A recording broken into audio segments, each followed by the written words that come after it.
தமிழக சட்டசபை தேர்தல் வரும் 23ஆம் தேதி நடைபெறவுள்ள நிலையில் பல்வேறு அரசியல் கட்சியினர் மக்களை சந்தித்து தீவிர பரப்புரையில் ஈடுபட்டு வருகின்றனர். அதன்படி திருச்செந்தூர் தொகுதி பாஜக வேட்பாளர் KRM ராதாகிருஷ்ணன் மணப்பாடு, குலசேகரப்பட்டினம், தேரியூர் உள்ளிட்ட பல்வேறு பகுதிகளில் மக்களை சந்தித்து தொகுதிக்கு தாம் ஆற்றவுள்ள பணிகளை எடுத்து கூறி தீவிர பிரச்சாரத்தில் ஈடுபட்டார். அவருடன் அதிமுக, பாஜக, அமமுக உள்ளிட்ட பல்வேறு கூட்டணி கட்சியினரும் மக்களை சந்தித்து தாமரை சின்னத்திற்கு ஆதரவு கோரினர். தொடர்ந்து பாஜக வேட்பாளர் KRM ராதாகிருஷ்ணனுக்கு மக்கள் பொன்னாடை போர்த்தியும் ஆரத்தி எடுத்தும் உற்சாக வரவேற்பு அளித்தனர். பெருமக்களே, தேசிய ஜனநாயக கூட்டணியுடைய வெற்றி வேட்பாளர் கிருஷ்ணன் அவர்கள் தாமரை சின்னத்திலே வாக்களிக்க வேண்டி கேட்டு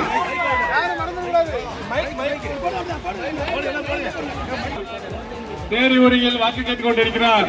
வெற்றி வேட்பாளர்களுக்கு நீங்க தாமரை சின்னத்தில் வாக்களித்து அதிக வாக்குகள் வித்தியாசத்தில் வெற்றி பெற வைக்க மீண்டும் நிறைய முயற்சி எடுத்து மக்கள் அனைவரும் தாமரை சின்னத்தில் வாக்களித்து அதிக வாக்கு வித்தியாசத்தில் வெற்றி பெற வைக்க வேண்டும். உங்க வீட்டு பிள்ளை அண்ணனை பாக்குறோம், எப்ப மேல வந்துருவாங்க. அதனால மக்களும் நீங்க அனைவரும் வாக்குகள் அதிகமாக செலுத்தி கூட உள்ள சொந்தக்காரன், பந்தக்காரங்க, பக்கத்து வழக்கிற எல்லாருக்கும் தாமரையில் வாக்கு போட்டு ராதாகிருஷ்ணன் என்று